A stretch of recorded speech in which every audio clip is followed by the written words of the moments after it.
Hi കൂട്ടുകാരെ, എൻ്റെ video കാണുന്ന എല്ലാ കൂട്ടുകാർക്കും സുഖമാണല്ലോ. ഞാനിന്നിവിടെ ഒരു വേനൽക്കാല ജ്യൂസാണ് തയ്യാറാക്കിയിരിക്കുന്നത്. ഇത് വീട്ടിലുള്ള ഇൻഗ്രീഡിയൻസ് വെച്ചിട്ടാണ് തയ്യാറാക്കിയിരിക്കുന്നത്. ചൂട് കാലത്ത് ഇത് കഴിക്കുമ്പോൾ നല്ല ക്ഷീണമൊക്കെ മാറിക്കിട്ടും. കുട്ടികളൊക്കെ ഇഷ്ടപ്പെടുന്നതാണ് ഈ ജ്യൂസ്. കാണുമ്പോൾ തന്നെ ഇത് കുടിക്കാൻ തോന്നും, അത്രയ്ക്ക് ടേസ്റ്റാണിത്. ചൂട് സമയത്ത് ഇത് കഴിക്കുന്നത് വളരെ നല്ലതാണ്. പച്ചമാങ്ങ കൊണ്ടുള്ള ജ്യൂസ് തയ്യാറാക്കാനായി ഒരു വലിയ പച്ചമാങ്ങയാണ് ഞാൻ എടുത്തിരിക്കുന്നത്. ഇത് നമ്മുടെ വീട്ടിലെ മാങ്ങയാണ്. തൊലിയൊന്നും കളയാതെ തന്നെ നമുക്കിത് കട്ട് ചെയ്തെടുക്കാം. ഇതുപോലെ ചെറിയ കഷ്ണങ്ങളായിട്ട് അരിഞ്ഞെടുത്തു. മാങ്ങ നുറുക്കിയത് ഒരു മിക്സിയുടെ ജാറിലേക്ക് ഇട്ട് കൊടുക്കാം. അതിലേക്ക് 2 പച്ചമുളക് ഇട്ട് കൊടുക്കാം. ഒരു കഷ്ണം ഇഞ്ചി ഇട്ട് കൊടുക്കാം. 3 സ്പൂൺ പഞ്ചസാര ചേർത്ത് കൊടുക്കാം. മധുരം കൂടുതൽ വേണമെങ്കിൽ കുറച്ചുകൂടി ചേർത്താൻ മതിയാകും. ഞാൻ 3 സ്പൂൺ പഞ്ചസാരയാണ് ചേർത്ത് കൊടുത്തത്.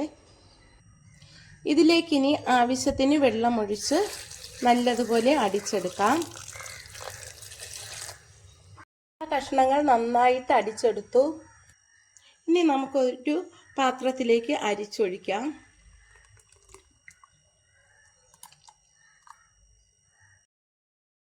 ജ്യൂസ് അടിച്ചെടുത്തു. ഇതിൽ അരിപ്പയിൽ ഒഴിച്ച് അരിച്ചെടുത്തു.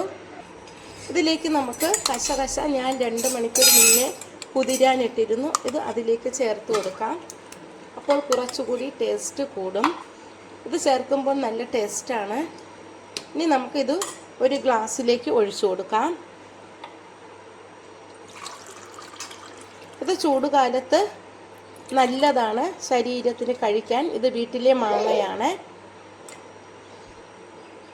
കുറച്ചുകൂടി ചേർത്ത് കൊടുക്കാം.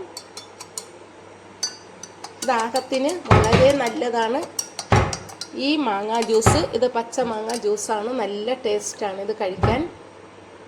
വേനലിലൊക്കെ ഇത് കുട്ടികൾക്ക് തയ്യാറാക്കി കൊടുക്കണം. വീട്ടിലെ മാങ്ങ ആയതുകൊണ്ട് അതിൻ്റെ തൊലിയൊന്നും ചെത്തേണ്ട ആവശ്യമില്ല. ഞാൻ തയ്യാറാക്കിയ ഈ ഡിഷ് ഇഷ്ടമായെങ്കിൽ എല്ലാവരും ഇതുപോലെ ഒന്ന് ട്രൈ ചെയ്ത് കഴിച്ചു നോക്കണം. നല്ല ടേസ്റ്റാണ്. Thank you.